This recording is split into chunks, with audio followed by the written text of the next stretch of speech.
Welcome viewers. आज हम DOS की वीडियो नंबर 6 जिसमें हम एट्रिप कमांड सीखने जा रहे हैं। आज क्या होता है एट्रिप कमांड, कैसे इस्तेमाल करते हैं डॉस के अंदर, क्या फ़ायदे इसके। अब देखिए यहाँ पे लिखना कैसा है। आप जैसे मैंने यहाँ पे लिखा है एट्रिप, ATTRIP एट्रिप, तो यहाँ मैंने पहले से लिख के रखा है। The attrib command is used to view, set और remove file attributes in DOS. तो इससे हम डॉस के अंदर फाइल्स के ऊपर इसके एट्रीब्यूट्स या ऐड करते हैं, या देख सकते हैं, या रिमूव कर सकते हैं। अब एट्रीब्यूट्स क्या होते हैं? Attributes control how a file behaves, whether it can be edited, shown or deleted। क्या हम एक फ़ाइल को, क्या हम उसके ऊपर एडिट कर सकते हैं, क्या हम डिलीट कर सकते हैं, अगर हाइड करना हो क्या हाइड कर सकते हैं। तो ये तमाम एट्रीब्यूट्स माने जाते हैं। फॉर सपोज कोई फ़ाइल आप ढूंढ रहे हैं, फ़ाइल बनाई है मगर दिख नहीं रहा है, मे बी वो हाइड हो चुका है, तो हम कहते हैं भाई फ़ाइल के ऊपर आपने, फ़ाइल की जो एट्रीब्यूट है वो हिडन एट्रीब्यूट इसके ऊपर है। या फॉर सपोज फ़ाइल को आप कॉपी कर सकते हो, रीड कर सकते हो। जो ही आप इसको एडिट करना चाहते हो, एडिट नहीं हो रहा है क्योंकि ये रीड ऑनली है। इसी तरह फॉर सपोज अगर आपने एट्रीब्यूट एस लगाया, फॉर एक एट्रीब्यूट एस है, तो इट मीन्स हमने सिस्टम फाइल बना दिया यहाँ पे इसको। तो इसी तरह फाजो अगर आपने एट्रीब्यूट ए लगाया तो हम बोलते हैं आर्काइव किया फ़ाइल को। ये सभी चीज़ें हम देखते हैं। तो हमारे पास देखिए एक एट्रिप कमांड जो यहाँ पे है, एट्रिप कमांड के साथ जो हम यूज़ करते हैं, तो यहाँ पे फ्लैग है आर। अगर आपने एट्रिप कमांड के साथ आर इस्तेमाल किया तो इसका मतलब फ़ाइल के नॉट बी एडिटेड और डिलीटेड, तो रीड ऑनली फाइल बन जाती है। अगर आपने एट्रिप कमांड के साथ एच यूज़ किया तो इसका मतलब है फ़ाइल इनविजिबल हो जाएगी आपके डायरेक्टरी से या किसी लोकेशन से।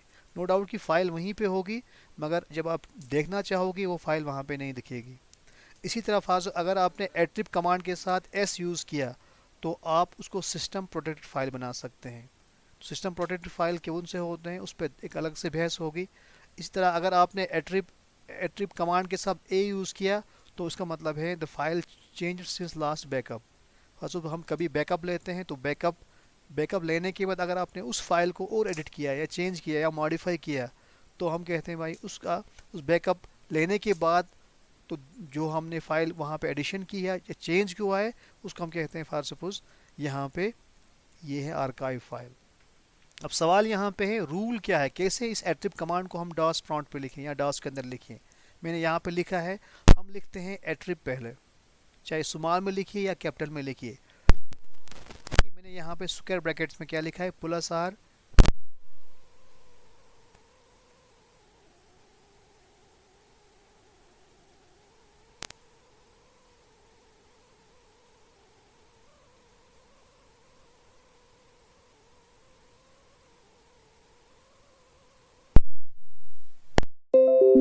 काम करना है, फिर पाथ, फिर उस फाइल के ऊपर, जिस फाइल के ऊपर आपने ये एट्रिप कमांड्स या ये एट्रीब्यूट्स आपने ऐड करने हैं या रिमूव करने हैं।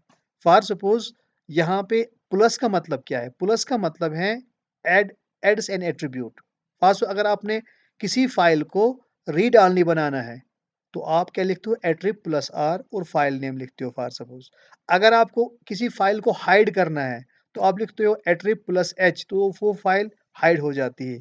अगर आपने फाइल को सिस्टम प्रोटेक्टेड फाइल बनानी होगी, आप प्लस एस लिखते हो तो वो सिस्टम प्रोटेक्टेड फाइल बन जाती हैं। अगर आपने एट्रिप प्लस ए लिखा तो इसका मतलब है आपने इसको आर्काइव्ड फाइल बनाया, जिस फाइल के सामने आपने ये एट्रिप के साथ ये फ्लैग या ये फ्लैग इस्तेमाल किया। अब इसके बरक्स अगर आपने माइनस आर लिखा या माइनस एच लिखा या माइनस एस लिखा या माइनस ए लिखा फाइल के सामने, तो इसका मतलब इसका उल्टा होता है। फर्स्ट मैंने लिखा एट्रिप माइनस आर, इसका मतलब है, और फाइल नेम लिखा मैंने। अगर फाइल रीड ऑनली होगा दैट मीन्स आप कॉपी कर सकते हो, देख सकते हो उस फाइल को। जो ही आप एडिशन करोगे, मतलब चेंज करने की कोशिश करोगे, या आपको रोकता है क्योंकि कहता है ये फाइल रीड ऑनली है। अगर फॉर सपोज फाइल कोई हाइड रखी है या ग्रुप ऑफ फाइल्स आपने हाइड करके रखी है कहीं पे किसी फोल्डर के अंदर या डायरेक्टरी के अंदर, अगर उनको अनहाइड करना है, आप एट्रिप करके -h लिखते हो। अगर आपको सिस्टम प्रोटेक्टेड फाइल से उसको अनसिस्टम प्रोटेक्टेड फाइल बनाना होगा, तो आप एट्रिप के साथ -s लगाते हो। अगर आपको अनआर्काइव करना हो किसी फाइल को, तो आप -a लगा सकते हैं। तो दोनों चीज़ें यहाँ पे है। प्लस का मतलब यहाँ पे एट्रिब्यूट्स ऐड करना है, माइनस का मतलब है एट्रिब्यूट्स रिमूव करना है। अच्छा, यहाँ पे लिखा है you can combine multiple attributes. हम अगर किसी फाइल को हमने रीड ऑनली बनाया, साथ में हाइड भी कर सकते हैं, साथ में उसको सिस्टम प्रोटेक्टेड बना सकते हैं, साथ में उसको आर्काइव बना सकते हैं। तो ये पूरा जो फ्लैग्स हैं इनकी कॉम्बिनेशन भी यूज़ कर सकते हैं एक फाइल के ऊपर हम, या सिंगल अलग-अलग से हम इनके इन एट्रिब्यूट्स को फाइल के ऊपर यूज़ कर सकते हैं। तो किसी ड्राइव के ऊपर यहाँ पे जनरल सिंटैक्स लिखा है, रूल लिखा है, उसकी पाथ कहाँ पे किस डायरेक्टरी के अंदर है, फिर उसके बाद उस डायरेक्टरी के अंदर कोई फाइल है उसके ऊपर हमने इनमें से कोई एट्रिब्यूट हमने ऐड करना है या रिमूव करना है। ठीक है? इसके बाद हम क्या करते हैं, हम सीधे डॉस प्रॉम्प्ट पे जाते हैं, वहाँ पे कुछ फाइल्स, कुछ डायरेक्टरीज़ बनाते हैं और कोशिश करते हैं ये एट्रिप कमांड चलाने का। तो यहाँ पे मैंने पहले से ही ओपन करके रखी है और साइड बाय साइड में मैंने यहाँ पे विंडोज़ डायलॉग भी ओपन करके रखा है ताकि फाइल्स यहाँ पे दिखें, फ़ोल्डर्स यहाँ पे दिखें।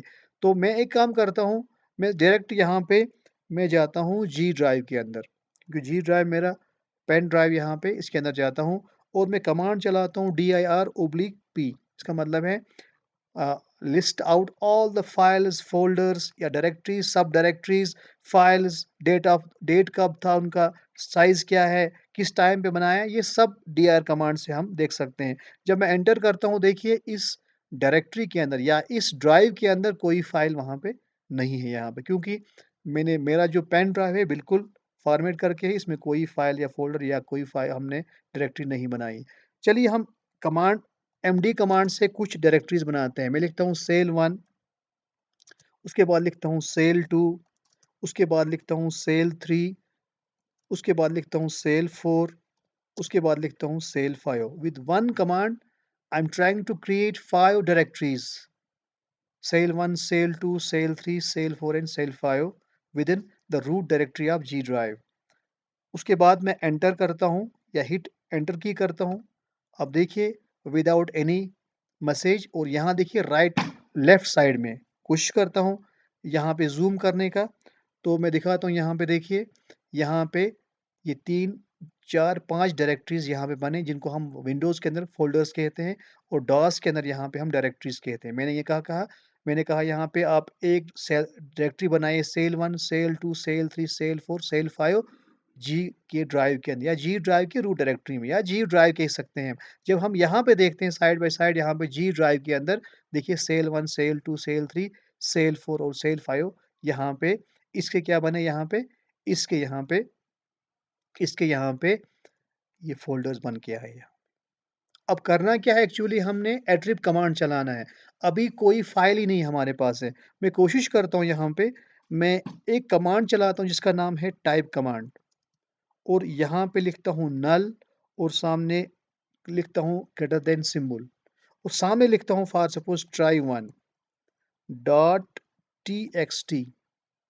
एंटर करता हूँ, या एक काम करते हैं, पहले हम जाते हैं किसके अंदर, हम पहले सीडी करके सेल 1 के अंदर जाते हैं, हम इसी के अंदर बनाएंगे। पहले मैं इसको करंट डायरेक्टरी बनाता हूँ, फिर जाके मैं लिखता हूँ फॉर सपोज टाइप, लिखता हूँ यहाँ पे टाइप, यहाँ लिखता हूँ नल अंडर ये ग्रेटर देन सिंबल और यहाँ पे लिखता हूँ try1 dot TXT file, sorry TXT लिखना है, डॉट लिखना है, टीएक्सटी फाइल। और जब मैं एंटर करता हूँ, अब देखिए यहाँ पे सेल 1 के अंदर आप देखिए यहाँ पे एक फाइल देखिए try1 के नाम से बनी है यहाँ पे। तो यहाँ पे जाता हूँ, मैं एक कोशिश करता हूँ यहाँ पे और एक फाइल बनाने का। मैं लिखता हूँ यहाँ पे टाइप और यहाँ पे लिखता हूँ नल और ग्रेटर देन सिंबल और यहाँ लिखता हूँ फॉर सपोज ट्राई या टेस्ट लिखते हैं हम, चलिए टेस्ट लिखते हैं और यहाँ पे लिखता हूँ XLSX। मैं कोशिश करता हूँ यहाँ पे एक एक्सेल फाइल बनाने का, टेस्ट जिसका नाम टेस्ट है और इसकी एक्सटेंशन XLS होती है, और कहाँ पे चाहता हूँ इसी सेल के अंदर ये भी बन जाए। जो ही मैं एंटर करता हूँ, देखिए यहाँ पे अगर आप देख सकते हैं यहाँ पे टेस्ट फाइल एक्सेल फाइल यहाँ पे बन गई। अब 2 फाइल्स बनाए मैंने, try1 एंड टेस्ट। एक मगर टेक्स्ट फाइल है, एक यहाँ पे एक्सेल फाइल है। चलिए हम एक और फाइल बनाते हैं जिसका नाम यहाँ पे है, फॉर सपोज़ मैं लिखता हूँ उसको test1 लिखते हैं हम इसको। आप कुछ भी लिख सकते हो, सॉरी, यहाँ पे पहले नल लिखता हूँ मैं, फिर उसके बाद ग्रेटर देन सिंबल, उसके बाद लिखता हूँ try1। लेट्स सपोज़ try1 लिखा है मैंने, try2 लिखता हूँ यहाँ पे, मगर इस वक़्त मैं लिखता हूँ docx। इसका मतलब एक डॉक्यूमेंट फ़ाइल बनाएँगे हम, वर्ड की फ़ाइल बनाएँगे, तो जो मैं एंटर करता हूँ, अब देखिए यहाँ पे एक वाइड वर्ड की फ़ाइल भी आ गई है यहाँ पे try2 के नाम से। तो इस तरह हमने 3 फ़ाइल्स सेल1 डायरेक्टरी के अंदर बनाए, जो खुद डी ड्राइव के रूट डायरेक्टरी के अंदर है। अब क्या कोशिश करते हैं, हम एट्रिब कमांड चलाते हैं यहाँ पे, ATTRIB एट्रिब लिखना है आपको, फिर स्पेस, फिर आपको ये फ्लैग्स इस्तेमाल करने हैं। मैं चाहता हूँ मैं चाहता हूँ फॉर सपोज़ इस फ़ाइल को या इन तीनों फ़ाइल्स को क्या करूँ, हाइड करूँ। मैं क्या लिखता हूँ यहाँ पे, अगर आपको याद होगा, मैंने कल पिछली वीडियो अगर मेरी आपने फ़ॉलो की होगी, वहाँ पे मैंने वाइल्ड कार्ड्स बताए थे। मैं लिखता हूँ एस्ट्रिक डॉट, यहाँ लिखता हूँ asterisk dot asterisk, it means जो भी फाइल्स सेल1 के अंदर हैं, किसी भी एक्सटेंशन से, अब मेरा मतलब यहाँ पे टेक्स्ट फाइल भी है, वहाँ पे डॉक फाइल भी है, वहाँ एक्सेल फाइल भी है। अब मैं कहता हूँ कोई भी फाइल हो, किसी नाम से हो, किसी एक्सटेंशन से हो, सबको क्या कर देना, हाइड कर देना। मगर वो कहाँ पे है, वो सेल के अंदर है। मैंने पाथ नहीं दी यहाँ पे, मैंने क्या कहा उसको, उस फाइल को आपने किस फाइल को करना है, for suppose all files, it means attrib at this attribute, which attribute, plus h, it is hide attribute to all the files having any extension with any primary name। वो कहाँ पे है, सेल1 के अंदर जो भी है। जो ही मैं ये कोशिश करता हूँ एंटर करने की, तो देखते हैं क्या होगा। मैं यहाँ जाता हूँ, अब देखिए यहाँ पे सभी फाइल्स यहाँ पे गायब हो गई, क्योंकि लिखता है the folder is empty. Folder empty नहीं है यहाँ पे, सेल1 के अंदर फाइल्स हैं, मगर जब हम देखने की कोशिश कर रहे हैं, बिकॉज़ हमने एट्रिब्यूट क्या कर दिया, प्लस एच, दैट मीन्स हमने इनको हाइड कर दिया यहाँ पे। आप अगर कोशिश भी करेंगे ना वहाँ वहाँ जाके ढूँढने का, मगर आपको वहाँ पे इस सेल1 के अंदर कोई फ़ाइल नहीं मिलेगी। हो सकता है आपकी कोई पर्सनल फ़ाइल्स हो, या कोई कोई ख़ास फ़ाइल्स हो आपके, जिसमें आपकी पर्सनल इन्फॉर्मेशन हो, तो आप उनको हाइड कर सकते हैं। जब आपको ज़रूरत पड़ी तो आप इनको अनहाइड कर सकते हैं। तो हम कोशिश करते हैं यही कमांड दोबारा, मगर अब इस वक़्त हम क्या करना चाहेंगे, इसको अनहाइड करना चाहेंगे। मैं लिखता हूँ -h asterisk dot asterisk asterisk, that means unhide all files which are already hidden in the sale1 directory under root directory of G drive। अगर जितने फाइल्स वहाँ पे हैं उनको अनहाइड कर दें। जो ही मैं एंटर करता हूँ, अगर हमने हाइड किए होंगे वो सभी अनहाइड हो जाएँगे। यहाँ पे देखिए टेस्ट भी आ गया, ट्राई 1 भी आ गया और ट्राई 2 भी आ गया। तो इस तरह हम एट्रिब्यूट्स, हिडन एट्रिब्यूट्स यूज़ कर सकते हैं। फॉर सपोज़ हम कोशिश करते हैं यहाँ पे, अगर इस इन फाइल्स में अभी कुछ भी नहीं लिखा है मैंने, अगर मैं कुछ फाइल के ऊपर लिखता, फॉर सपोज़ मैं कोशिश करता हूँ, यहाँ मैं इस फाइल को ओपन करता हूँ। मैं कुछ लिखने की कोशिश करता हूँ, पहले लिखते हैं कुछ, ये कह रहा है इसको किस सॉफ्टवेयर से ओपन करना है, हम नोटपैड से ओपन करेंगे इसको। ओके करता हूँ यहाँ पे मैं, कोशिश करिए मैं लिखता हूँ for suppose hello, how are how are you how are you there. छोटा-सा मैसेज मैंने लिखी, यहाँ लिखता हूँ hope you are learning learning my DOS videos. उसके बाद फॉर सपोज़ मैं इसको कंट्रोल एस करता हूँ, सेव करता हूँ इसी के अंदर, फिर कोशिश करते हैं इसको बंद करने की। ओके हो गया, और यहाँ पे मैं इस फाइल को और ओपन करने की कोशिश कर रहा हूँ यहाँ पे, और मैं यहाँ पे कोशिश कर रहा हूँ इसको, ये चीज़ें डिलीट करने की, क्योंकि मैंने इसको रीड ऑनली बनाया है, और यहाँ से सेव करने की कोशिश कर रहा हूँ। देखते हैं क्या होगा, क्योंकि मुझे ये एक कॉपी बनाने की कोशिश कर रहा है, जबकि मैं चाहता हूँ सेव करने का, क्योंकि ये सेव नहीं होगा, ये डिलीट नहीं होगा। अगर मैं बंद करता हूँ इस फाइल को, तो यहाँ पे फॉर सपोज मैं लिखता हूँ यहाँ पे सेव चेंजेस। चलो कोशिश करते हैं, मगर ये कॉपी बनाता है इसका मतलब है ये इस फाइल के ऊपर कोई एडिशन करने की कोशिश मौका नहीं देता मुझे। कहता है कि इसकी फिर एक ज़ेरॉक्स कॉपी बनाइए। तो इसका मतलब ये हुआ, अगर मैं बंद करता हूँ, मैं यहाँ लिखता हूँ डोंट सेव, तो मैं जब दोबारा आता हूँ इस फाइल के ऊपर, आप देखिए जो मैंने लिखा है वो वहाँ पे है। तो इसका मतलब है आप सिर्फ देख सकते हो, कॉपी कर सकते हो या ज़ेरॉक्स टाइप कर सकते हो उसका। मगर जो ही आपने इसको इस कोई चीज़ यहाँ पे डिलीट करने की कोशिश की यहाँ पे, तो ये आपको ये चीज़ करने दी, बिकॉज़ जो ये फ़ाइल मैंने यहाँ इसको मैंने रीड ओनली बना दी यहाँ पे। अगर फ़ॉर सपोज़ मैं इसको यहाँ दोबारा लिखता यहाँ पे ATTRIB, पहले मैं यहाँ पे क्लिक करता हूँ और थोड़ा ज़ूम करने की कोशिश कर रहा हूँ यहाँ पे। पहले मैं क्लिक करके ज़ूम करने की कोशिश कर रहा हूँ यहाँ पे ताकि आपको अच्छे से दिखे। तो मैं यहाँ लिखता हूँ ATTRIB एट्रिब -R इस वक़्त, इसके ऊपर तमाम फाइल्स के ऊपर जो सेल 1 के अंदर है, और मैं एंटर करता हूँ। अब कोशिश करते हैं यहाँ पे, कोशिश करते हैं मैं थोड़ा-सा इसके ऊपर पहले पहले यहाँ पे ट्राई 1 के ऊपर जाता हूँ। लेट सपोज़ मैं यहाँ पे वीडियोज़ को यहाँ डिलीट करने की कोशिश करता हूँ। ये भी डिलीट करता हूँ। यहाँ सब यहाँ तक डिलीट करने की कोशिश करता हूँ। फिर जाके फॉर सपोज़ मैं यहाँ पे इसको क्लोज़ करने की कोशिश, ये पूछेगा मुझे सेव कर, मैं कहता हूँ ओके सेव कीजिए। अब देखिए इस वक़्त मुझे सेव करने यहाँ पे डिलीट करने दिया इसने। इससे पहले जब मैंने रीड ओनली बनाया था, तब ये ज़ेरॉक्स बना था इसका, इसकी एक दूसरी ज़ेरॉक्स कॉपी, मगर इस वक़्त बिल्कुल मैंने वो लाइन्स डिलीट किए, मुझे मुझे कहा सेव करने के लिए, मैंने सेव किया, मगर यहाँ पे आराम से इस वक़्त देखिए इसके अंदर यहाँ पे अगर मैं दोबारा भी खोलूँ यहाँ पे, अब देखिए यहाँ पे इस फ़ाइल के अंदर इतना ही रह गया, क्योंकि इस वक़्त ये रीड ओनली फ़ाइल नहीं है, बल्कि ये रीराइटेबल, इसके अंदर रीराइट कर सकते हैं, एडिशन कर सकते हैं, चेंज कर सकते हैं हम। जो ही मैंने इसको यहाँ पे रिमूव आर किया यहाँ पे, तो आप भी इसी तरह फाइल्स को रीड ओनली बना सकते हैं। अगर अभी कभी आपको ज़रूरत पड़े कि कोई मेरे फाइल्स को एडिट एडिट ना कर पाए यहाँ पे, आप इनके ऊपर ये एट्रीब्यूट्स इस्तेमाल कर सकते हैं यहाँ। तो फॉर सपोज़ अगर आपको एक साथ ये एट्रिब कमांड यूज़ करना होगा, ज़रूरी नहीं है आप अलग-अलग ही हाइड करेंगे, फिर आप रीड ओनली बनाएँगे। आप एक साथ ये कॉम्बिनेशन भी यूज़ भी कर सकते हैं, +H वर्सेस +R, या +S या +A कर सकते हैं। किसके ऊपर? मैं कहता हूँ इस वक़्त मेरा यहाँ पे जो फाइल्स है, मैं लिखता हूँ यहाँ पे तमाम वो फाइल्स जो किसके अंदर हैं, फाइल्स को हाइड भी करना और साथ में रीड ओनली भी बना देना यहाँ पे। किन फाइल्स को? जो तमाम फाइल्स किसके अंदर है? सेल 1 के अंदर है। जब मैं एंटर करता हूँ, यहाँ देखिए अब यहाँ पे कोई फाइल ही नहीं मिलेगी आपको।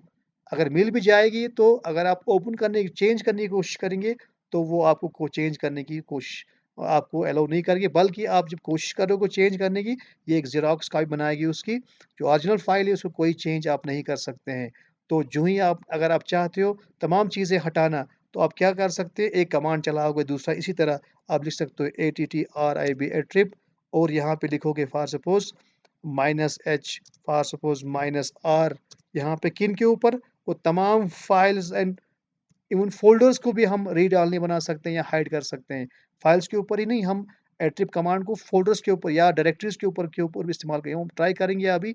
तो मैं क्या करता हूँ, तमाम फाइल्स एंड फाइल्स को यहाँ पे अनहाइड कर दो और रीराइटेबल मतलब रीड ओनली से हटाकर जहाँ पे हम राइट कर सकें। तीनों फाइल्स यहाँ पे अब दिखने लगे यहाँ पे।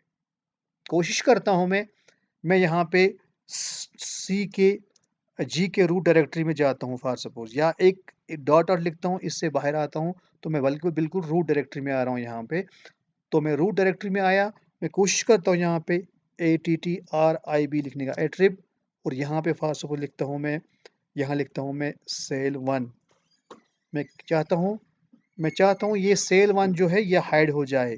मैं +H इस्तेमाल करता हूँ किसके ऊपर? सेल 1 के ऊपर, क्योंकि cell 1 is my subdirectory या पेरेंट डायरेक्टरी किसके अंदर है? वो रूट डायरेक्टरी के अंदर है, जी के अंदर। मैं लिखता हूँ एट्रिब +H हाइड कर दे इस डायरेक्टरी को। मैं कोशिश करता हूँ, देखते हैं क्या होगा यहाँ पे। अब देखिए यहाँ पे सेल 1 में एक स्टेप ऊपर जाता हूँ यहाँ पे। देखिए यहाँ पे सेल 2 है, सेल 3 है, सेल 4 है, सेल 5। सेल 1 यहाँ से गायब हो गया, क्यों? मैंने यहाँ पे इस एट्रिब +H का मतलब है मैंने इस डायरेक्टरी को ही यहाँ से हाइड कर दिया यहाँ पे। कभी-कभार आपको अगर कोई फ़ोल्डर ही या डायरेक्टरी को ही जिसमें आपकी पर्सनल फाइल्स है या इम्पोर्टेंट फाइल्स है, आप बिल्कुल उस पूरे डायरेक्टरी को ही आप हाइड कर सकते हैं। और जब आपको अनहाइड करना होगा, ज़ाहिर सी बात है आप क्या करेंगे यहाँ पे, आप इस कमांड को आप कैसे चलाएँगे, यहाँ पे माइनस करेंगे, इसको -h करेंगे और एंटर करेंगे। अब देखिए यहाँ पे आपकी यहाँ पे S1 सेल 1 डायरेक्टरी यहाँ पे विद ऑल फाइल्स यहाँ पे आपको आपके सामने ही वो अनहाइड हो चुकी है यहाँ पे। तो इसी तरह फॉर सपोज़ हम बाकी एट्रिब कमांड भी यूज़ कर सकते हैं, फाइल्स के ऊपर या फ़ोल्डर्स के ऊपर भी। तो इस तरह हम अपने फाइल्स या फ़ोल्डर्स जो हमारे जिसमें हमारे इम्पोर्टेंट डॉक्यूमेंट्स हो या फाइल्स हो या सब फ़ोल्डर्स हो, इस एट्रिब कमांड के ज़रिए हम इनको ये एट्रिब्यूट्स हम सेट भी कर सकते हैं, रिमूव भी कर सकते हैं। उम्मीद है ये वीडियो छोटी-सी वीडियो आपको ज़रूर अच्छी लगी होगी। कमेंट